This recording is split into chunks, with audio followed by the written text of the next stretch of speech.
আটু নিছিলাম ও ও হ তুই আমার আমি একটা গজল খাবো লাগে হইতামে আসসালামু আলাইকুম। এই মুহূর্তে আমার বন্ধু তোমাদেরকে একটা গজল পরিবেশন করবেন। আমরা এই গজলটা উপভোগ করবো। দেখেন খুব সুন্দর গজলটা। বন্ধু গজলটা তুই কইলা দেখি কইলাম হ সুন্দর করে কইস। আমার ইচ্ছাটা হইতাম বাক্কা দিন ধরে হইলাম না কইলাই আচ্ছা আচ্ছা, তুই হ। যেহেতু কইছস কইলাই হ হ শর্ট করবে সুন্দর করে করি কইমু। আচ্ছা শর্টও কইমু। হ ল বিসমিল্লাহ কইয়া কইস। না বিসমিল্লাহ কইস না, আসসালামু আলাইকুম কইয়া কইস। গজল তো সালাম দিয়া কইস। আসসালামু আলাইকুম হুম একদিন আমি মুখ লুকাবো সাদা কাপনের আড়ালে হুম আসব না আর ফিরে কবু নয়ন বাড়ি জলে সুন্দর কথা। ওই যে গজলের মিনিং আপনারা বুঝছেন।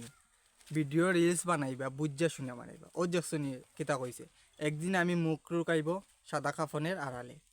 কথাটা কিন্তু বাস্তব কথা।